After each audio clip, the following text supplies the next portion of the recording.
আসসালামু আলাইকুম, আশা করি সবাই ভালো আছেন। আজকে আমাদের ক্যান্টিনে সম্ভবত একটা প্রোগ্রাম হইতেছে। আমি আবার প্রোগ্রামে গান পাওয়া যাই, কারণ ক্যান্টিনের সাথে হচ্ছে আমার রুমটা। তো প্রোগ্রাম যখনই হয় না কেন, আমি কিন্তু ওই প্রোগ্রামে গান যখন পাই তখন আসলে না হিসাব পারি না।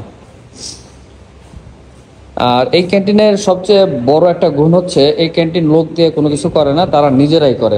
ওনারা মূলত এই যে মেন ক্যাশিয়ার হচ্ছে সেও রান্না করে, তার যে বড় বোন আছে সেও রান্না করে, তার যে ছোট বোন আছে সেও রান্না করে। মূলত কোনো প্রোগ্রাম হইলেই তারা বেসিক্যালি নিজেরাই রান্না করে। আর এমনি রেগুলার যে দুপুরের খাবারের ব্যবস্থা আছে, এখানে সেই সবচেয়ে বেশি কাজ করে, সেই ক্যাশিয়ার, সেই রাঁধুনি, সেই সব। আর ওর রান্নার হাত কিন্তু খুবই ভালো, যে কারণে আমি বিপদে পড়লে মাঝে মাঝে এখানে খেতে আসি। আচ্ছা, একটু রান্না করে যাই। এই আপনাদের রান্নাঘরের কি অবস্থা?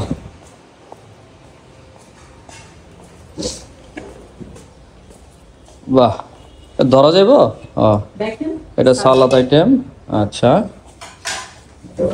কাজ এখনো প্রক্রিয়াধীন। এটা কিসের জন্য? আচ্ছা, যাই হোক, চাইনিজ ভেজিটেবল। এটা কি চাইনিজ ভেজিটেবল? বাহ, এখনো প্রক্রিয়াধীন অবস্থায় আছে না? এটা কি? চিকেন জাল ফ্রাই। আর এটা কি পোলাও মনে হয় না? আচ্ছা, যাক। এই এই রেস্টুরেন্ট না, অ্যাকচুয়ালি আমাদের ক্যান্টিন। এই ক্যান্টিনের এই একটা বিশেষ গুণ, সেটা হচ্ছে তারা নিজেরাই রান্না করে। আর ওরা সবসময় পরিষ্কার পরিচ্ছন্ন থাকে, যে কারণে ভালো লাগে। এই একটা সিঙ্গারা খাই, হ্যাঁ খাই নিলাম কিন্তু। আচ্ছা, যাক। আর ওদের এই ক্যান্টিনটা সবসময়, এই যে ডেকোরেশনটা দেখতেছেন না, এটা কিন্তু ওর বোনের কাজ, মানে যে মেন মালিক। তো উনি নিজেই এই ডেকোরেশনটা করছে। একটু প্রকৃতি প্রিয়, তো যে কারণে আর কি সবসময় গাছগাছালি দিয়ে একটু সাজানোর চেষ্টা করে। যে পুরো ক্যান্টিনটা একটু দেখাচ্ছি, এটাতে আরও ডেকোরেশন করা হবে। এটা হচ্ছে তাদের ঠিকানা। হ্যাঁ, আগে এখানে বাইরের লোকদের খাওয়া দাওয়ার ব্যবস্থা ছিল না। বর্তমানে উপর থেকে পারমিশন নিয়ে বাইরের লোকদের জন্য সুব্যবস্থা করেছে গত 3-4 মাস ধরে। এখন বাইরের লোকরাও খেতে পারতেছে। তো এখানে একটা মজার বিষয় দেখছি। আমি তো এখানে আসলে শুরু থেকেই ছিলাম। শুরু থেকে যে ছিলাম, বিষয়টা হচ্ছে প্রথম অবস্থায় লোক অনেক কম হইতো। পরে যখন বাইরের লোকদের পারমিশন দেওয়া হইলো, তখনও 1-2 জন আসলো।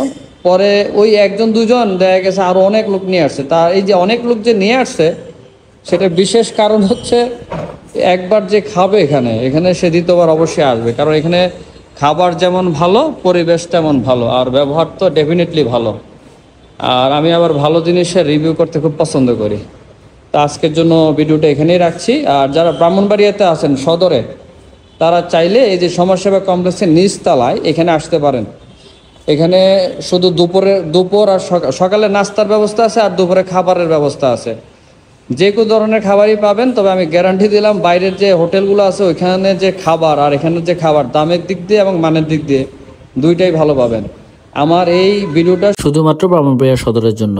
যারা আছেন, অনেকেই আছেন আমার মতো বিপদে পড়ছেন, কিন্তু কোথায় খাবেন বুঝতে পারতেছেন না। তাহলে আপনারা এই যে ব্রাহ্মণবাড়িয়া থেকে, মানে আপনারা যদি কমার্শিয়াল থেকে ঘাটুরা যান বা ঘাটুরা থেকে কমার্শিয়াল যান, যাওয়ার মাঝখানে কোকিল টেক্সটাইলের সাথে সমাজসেবা কমপ্লেক্স আছে। এখানে একটাই দেখবেন 6 তলা বা 7 তলা ভবন আছে। এটা নিচতলায় দ্য সোশ্যাল ক্যাফেটেরিয়া।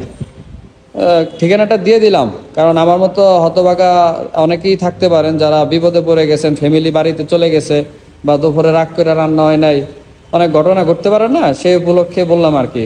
এখানে নিশ্চিন্তে আসতে পারেন দুপুরের খাবার। তবে শুক্রবার বন্ধ থাকে, শুক্রবার ছাড়া অন্যান্য দিনগুলোতে খোলা থাকে। ধন্যবাদ।